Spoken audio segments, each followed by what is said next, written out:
हॉटेलमध्ये जाऊन आपण 60 ते 80 रुपयाला एक मसाला पापड ऑर्डर करतो, पण आज पण स्वस्त आणि मस्त असा घरीच मसाला पापड बनवणार आहोत। माझ्या नातीला तर खूपच आवडतो हा पापड। तुम्हाला आवडतो का मसाला पापड? कमेंट करून नक्की कळवा। नमस्ते, कल्पना रेसिपीमध्ये तुम्हा सर्वांचं स्वागत आणि मनापासून शुभेच्छा। आज आपण हॉटेल्समध्ये मिळतो असा मसाला पापड बनवणार आहे आणि तोही तिच्या आवडीचा आहे। तिला खूप आवडतो। तिच्या आवडीच्या वस्तू असेल तर ती माझ्या रेसिपीमध्ये येते। मला मसाला पापड तर खूप आवडतो।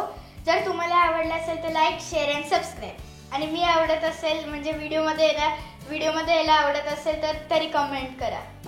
आता मी हा पापड भाजून तळून नाही घेणार आहे, जास्त तेलकट नाही करणार आहे, फक्त भाजून घेणार आहे।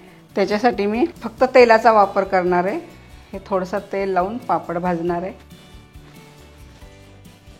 आणि हा जरा मोठ्याचा पापड घेतलाय कारण मसाला पापड खायला मोठाच छान वाटतो। आणि तव्यावर असं तेल लावून भाजला की तळलेल्या पापडासारखाच हा पापड पण आपल्याला दिसतो। बघा, तळलेल्या पापडासारखा दिसतो की नाही कमी तेलात। जर तुम्हाला तळलेला हवा असेल तर तुम्ही तळून घेतला तरी चालेल, पण शक्यतो मी भाजून घेते। आता हा पापड छान भाजून झालेला आहे। बघा किती छान पापड भाजून झालं आहे, असं वाटतं हा तळलेलाच पापड आहे।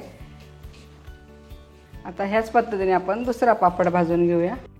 तर आपले हे पापड आता भाजून झालेले आहेत। बघा, तळलेले नाही आहेत, भाजलेले पापड आहेत, तळलेल्या पापडासारखे दिसतात।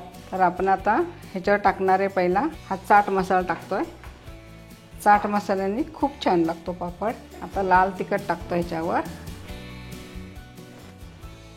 आता आपण ह्याच्यावर कांदा घालूया, एकदम बारीक चिरलेला कांदा आहे हा सगळीकडे पापड भरून कांदा टाकायचा आहे की प्रत्येक घासाबरोबर कांदा लागला पाहिजे।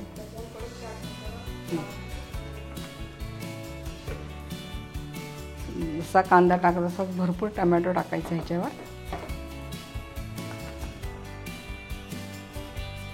आता हे टाकल्यानंतर परत एक थोडंसं चाट मसाला आपण टाकूया, टोमॅटो कांद्याला छान चव लागते। आता ह्याच्यावरनं टाकणार आहे शेव पण भरपूर टाकायची। तुझे टाकू का? जास्त नाही। आता शेवटी टाकणार आहे आपण कोथिंबीर। आता हा मसाला पापड करून तयार झालेला आहे। तुम्हाला जर हा मसाला पापड आवडला असेल तर लाईक करा, कमेंट करा, सबस्क्राईब करा आणि पुन्हा भेटूया नवीन अशाच पारंपरिक पदार्थाबरोबर। तोपर्यंत संत तुकाराम महाराज म्हणतात, मन करा रे प्रसन्न सर्व सिद्धीचे कारण। आता हा पापड ती खाऊन दाखवते। मस्त। थँक्यू।